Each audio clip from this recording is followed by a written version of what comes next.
All right, Alexander, let's talk about the situation in Germany. There is a finance budget crisis, according to German publications, German reporting.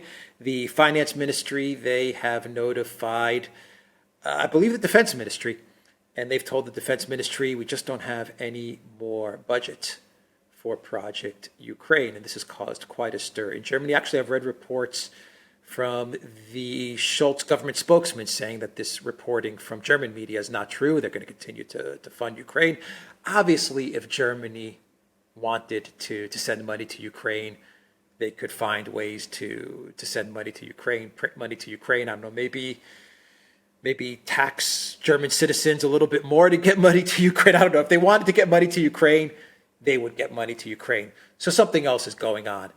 My guess is that the German military-industrial complex they just don't have any more production capacity left to fulfill Ukraine's requirements. But I don't know. That's my guess. That's my hunch. Something else is happening. This is not strictly a budget thing, though it may play a part in everything. Maybe politics of it, the optics of giving more money to Ukraine may not sit well in political circles.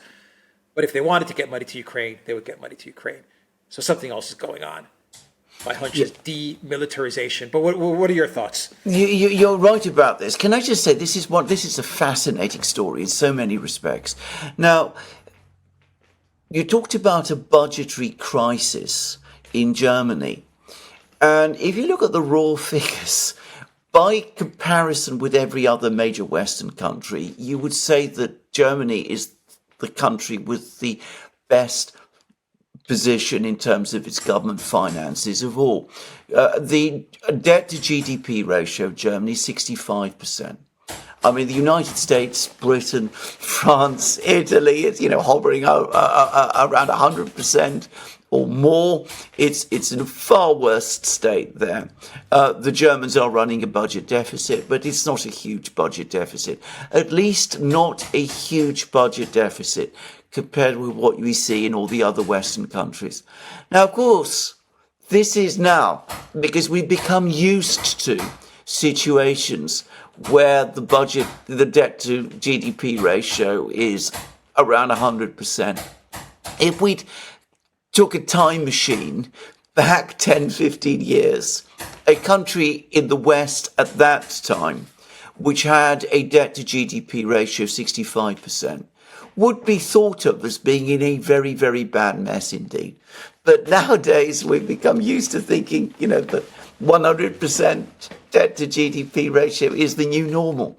The same goes for Germany's budget deficit. It's relatively small by comparison with what you see in the US and France and Italy and places like that. But in Germany, it all amounts to a crisis. And the reason this is so is twofold. Firstly, yes, it's perfectly true that there is a psychological issue. The Germans have always been, careful about their finances. They've always budgeted very carefully. This, stereotype of the Germans, there is a lot of truth to it. But the other thing is that the Germans passed constitutional law to give themselves debt breaks and to prevent their budget exploding out of control. Back in that time, 10, 15 years ago, when, having a debt to GDP ratio above 40% was considered, bad news, and you wanted to keep it as low as possible. So this is partly why we are in this situation. But there are laws, there's constitutional laws. Laws can always be changed and they can always be disregarded. So why are the Germans taking this hard line, or why is part of the German government taking this hard line at this particular time? Well, I think there are two reasons for this. Firstly, there is the general situation and mood in Germany. Now, to repeat, I was in Germany myself a few weeks ago, and it's quite clear to me that at a popular level, there has been a shift against the war and against support for Ukraine. There's also a widespread sense, and I think you're absolutely right about this, that in terms of military, the ability to support Ukraine militarily, it is now effectively exhausted. The German military is in a worse state now than it was before the war began because so much hardware has been sent to Ukraine. They're having to bring out old Leopard 1 tanks out of storage and refurbish them, and that is turning into a massively complex and expensive business. The business with shell production has been a colossal embarrassment. Germany has come nowhere close to meeting the targets that Scholz and co. Set out for German artillery shell production. We've discussed this many times. I don't want to go over all of that again. So the Germans are not keen to do that. So there is this concern. On top of that, we've had the Nord Stream revelations, if that's what they actually are. And of course, that's hardening some feeling in Germany against Ukraine, and maybe that's why the story about Nord Stream has been circulated at precisely this time. We discussed it in a recent programme, the indictment against Volodymyr Z, whoever he is supposed to be. But there is also, within all of this, politics, because there are going to be parliamentary elections in Germany relatively soon. Everybody could see how deeply unpopular the German government led by Olaf Scholz is. It's presided over 2 recessions. The economy is stagnating. The deindustrialization process is continuing and getting stronger. There have been attempts to pretend otherwise, but there's no doubt about this at all. Prices in Germany are much higher than they were. Living standards have been affected.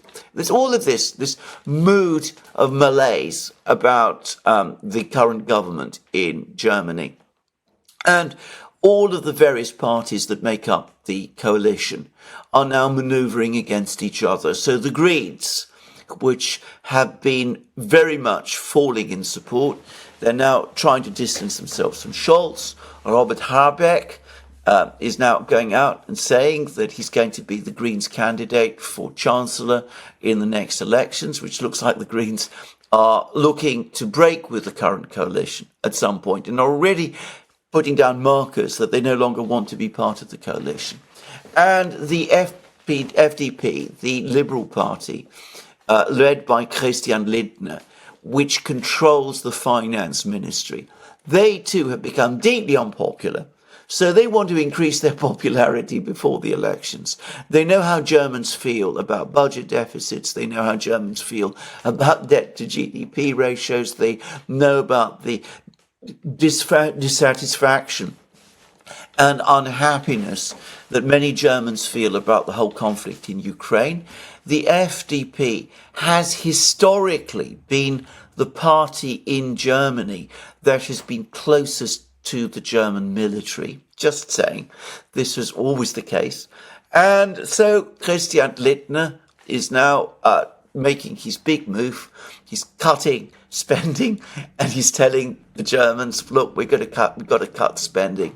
And that means we've got to cut spending on Ukraine because we can't afford this anymore. It's bad for the military. It's bad for Germany's finances.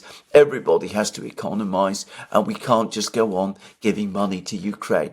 They know it's popular with many Germans. They know it's probably supported by quite a few people in the military. And from their point of view, it's a good pitch. Yeah. Yeah, so this is bad news for Zelensky. Any way you look at it, it's basically Germany in one form or another saying we can't keep this going much longer. Even if they somehow manage to scrape up some money to get to the Zelensky regime, it's obvious that Germany sooner or later is going to be tapping out of Project Ukraine. Of course, the United States, they're going to tell Germany to continue to destroy itself on the rocks that are Project Ukraine. And so what does Olaf Scholz, what does Germany do about that? Because the pressure from the US is going to be tremendous for Germany to continue to demilitarize, to deindustrialize at the expense of, or for Project Ukraine at the expense of Germany's sovereignty. Well, you're absolutely correct. Now, in theory, Germany, big country, strong country economically, at least historically it was, you would have thought that Germany would be able to tell the US, well, look, these are German interests. You can't force us to deindustrialize and to do all of the things you want. This is ridiculous. We've got to change course. We have to look after German interests. Now, to some extent, remember, Angela Merkel did that. And she was quite popular in Germany. Just saying. I mean, she stuck by Nord Stream 2, for example, despite all of the pressure to pull out of it. She continued to meet with Putin, even though that was unpopular in Washington and London as well. So, it can be done. The problem is the very weak and disorganized political class that we have in Germany up to now has reliably followed American orders. And so especially has the Green Party. Now, maybe with what Christian Lindner is trying to do, we're starting to get the pushback. But, don't count on it. There'll be the calls perhaps in Washington, and maybe they'll fall into line. And the German media, most of it, reliably follows the what's called the Atlanticist line, and they'll be no doubt coming back, and they say Ukraine can't be betrayed, and all of this.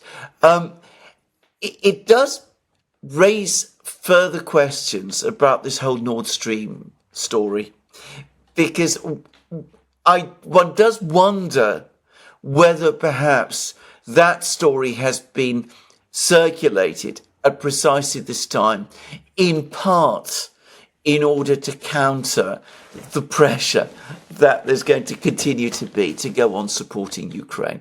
Already the AfD, by the way, are making a lot of, they're bringing this up all the time, Alice Weidel in particular, and so is Sarah Wagenknecht on the left.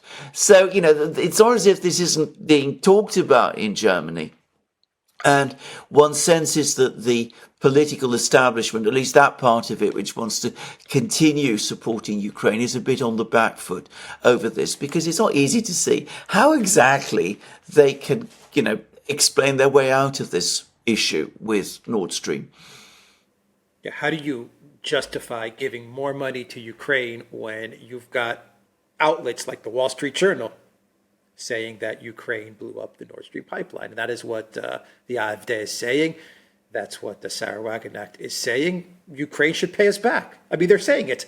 Ukraine should pay us the money for the economic damage that they have done to Germany by blowing up the Nord Stream pipeline. The Wall Street Journal. This is not some other Putin-controlled publication. This is the Wall Street Journal, right?